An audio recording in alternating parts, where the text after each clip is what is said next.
Fresh meat.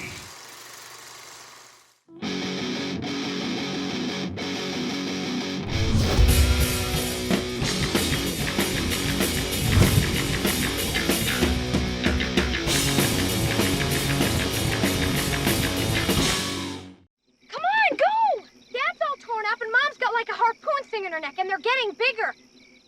Critters came out in the mid-80s and did decently well, and with the VHS boom it found another round of success on home video. With the small creature feature fad going on at the time, thanks to the masterpiece that is Gremlins,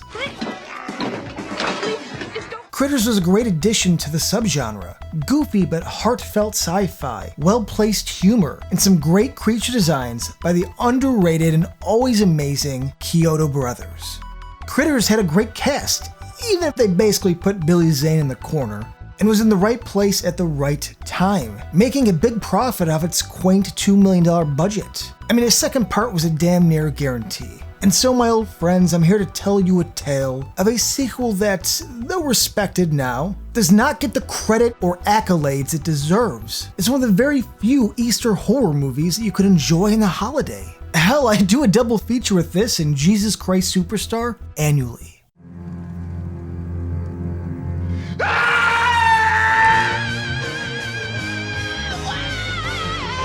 And it's a sequel that I believe to be the Aliens of the quaint town small creature features. On this episode of The Black Sheep, I'm tackling a childhood favorite, a Mick Garris must, Critters 2, the main course. Okay, let me just nip this in the bud real quick and state, as I have before, The Black Sheep isn't about picking a shitty movie or franchise entry and defending it blindly. I'm here to discuss movies that are undervalued or misunderstood, misrepresented in the genre. Now, though I don't hate parts 3 or 4, I mean 4 ain't great, but Brad Dourif is as always. Critters 2 is a f***ing late 80s classic.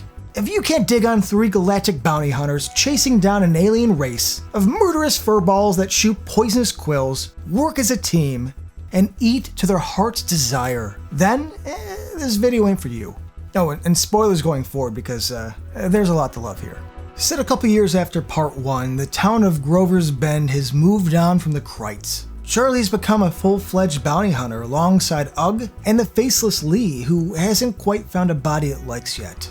On a current hunt, a creature from some sort of high council lets them know that their job isn't finished and payment won't be complete until they get back to Earth and finish the f***ing job. So the bounty hunters head back to Grover's Bend to tie up some loose ends, while a recently returned Brad Brown, or as Sal said it best, Brad Brown is back in town to save the day. Mick Garris' directorial debut takes a great original and precisely and methodically improves it without altering its DNA or changing the film entirely. Critters 2 is one of the best genre sequels nobody talks about. I mean, yeah, it has grown a nice cult following over the years.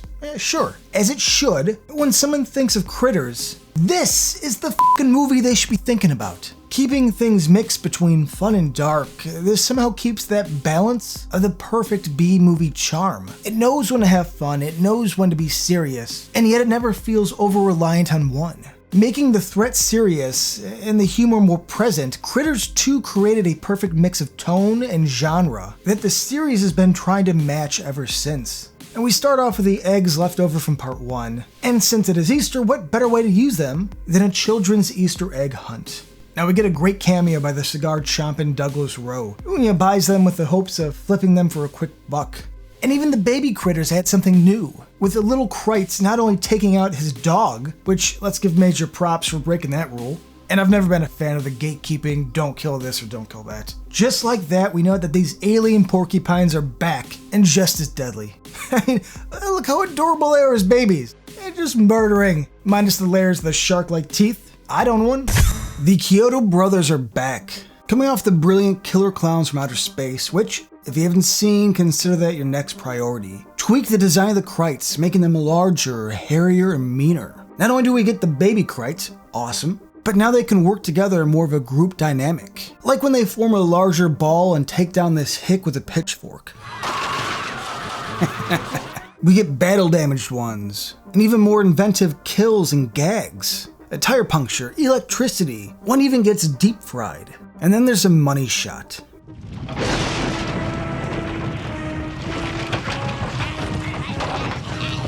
The critters ball. The Don Cesar of creature comforts. This idea and design needs to be in a museum if it's not already. The teamwork from the Krites in this is inventive and just plain fun. Now jump back to the opening and look at the design on this alien boss, who happens to be Mick Garris' wife Cynthia. Unique and different for such a small amount of time. And speaking of, the amount of time it takes to get these prosthetics on, you know it's true love. Looking like a mix between the big brain beings and the aliens from Fire in the Sky. This is a cool 80s looking retro being. And yes, I know Fire in the Sky came out after. The creature designs, all around practical effects are a great example of the creativity for even the most minute details in Critters 2. All of this for less than a minute of screen time. You gotta give his wife Cynthia some credit. The attention to detail from the Kyotos and Mick Garris excels everything here. Great effects and kills wrapped around a tight, well-paced story. All of this works because Critters 2 is populated with likable and relatable characters. The family unit from the first worked well, and I wish they could have somehow brought back Dee Wallace. But expanding this story throughout the town gives us a bigger and better cast to work with. Scott Grimes, as Brad is now older and though still young, steps up to the heroics and becomes a leader. Leanne Curtis has that youthful charm, and Megan doesn't fall into that typical damsel in distress. She's sweet and capable, and can drive a stick. Megan's father, Mr. Morgan, the head of the local newspaper, is played by the underrated Sam Anderson. Listen, I've been making this case for years now, but Rose and Bernard were the rock of Lost. Besides Penny and Desmond, of course. Sal is back, working for Mr. Morgan at the newspaper, and man, does Lynn Shay just run with the role in the sequel.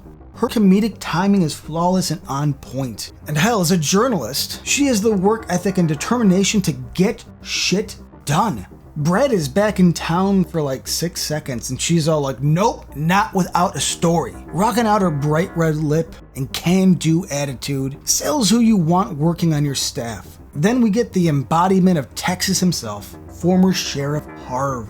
Now, I'm not one for recasting a role, but as good as Michael Emmett Walsh was as Harv, Barry Corbin takes the role and owns it. Living in a trailer now, he does not give a shit, and has the wit to back it up. Corbin has that Texas swagger that fits the role better, and when he decides to finally reclaim his old job, we get this.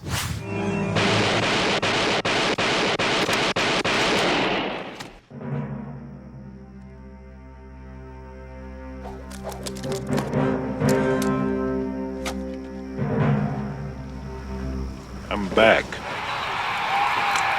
Don Opper is back as Charlie, which was the best decision they could have made. Focusing on him as a growing bounty hunter, a man that was a washed-up drunk who now kicks ass throughout the galaxy, is a sweet arc. And I still love how endearing yet stupid this line is. I gotta go where the cosmic winds blow me. I gotta go where no man has gone before.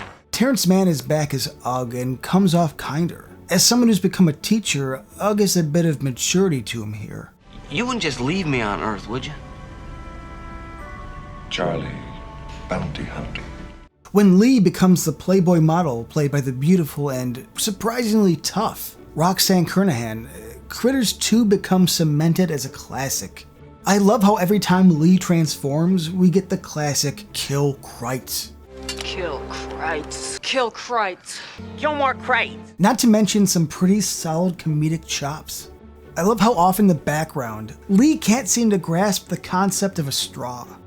The people feel real, there's personality, wants, and needs. Things are expanded on, but not how you'd expect. We learn nothing new about the Krites, which is fine. Nothing worse than doing this. What the fuck is this? Mick Garris, who up until that point was a writer first, put a lot into the town and its people. You improve the monsters, give a higher dose of action, put a focus on a wider cast of characters, all while staying true and authentic to what came before. That, my friends, is why Critters 2 wins. It's why I consider it the black sheep, because Critters 2 is the definitive movie in the series. A immersive and whimsical score by Nicholas Pike, check.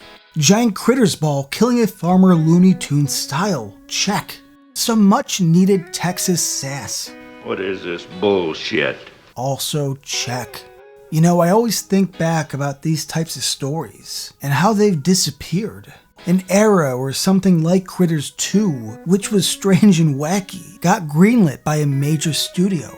A time where you needed to create your monster, block it, light it, and make it work right there on set. Hey, times change and technology advances, as it should. I'm not over here pining for the past, but Critters 2 has always been a snapshot of a time I'm glad I got to grow up around. Surrounded by classics from the big to the small. If you were born today, you'd eventually look at something like Critters 2, like we looked at films from the 50s, devoid of true context. Yeah, you could learn it through a film class or a video essay, but it'll always be through a modern lens. You can't recreate a moment. You can only pay homage to it. And so Critters 2 is one of many movies that anchors me back to a time long past. In all of existence and time, I was lucky enough to grow up where movies like this weren't artifacts, but my childhood. Hey, thanks for watching our show. If you like what you see, please subscribe to our JoBlo Horror Videos channel. Tell your friends you like this sort of content. And turn on the bell, you know the one, to receive notifications for all of our latest videos. You know, we're an independent company, and we appreciate all of your support.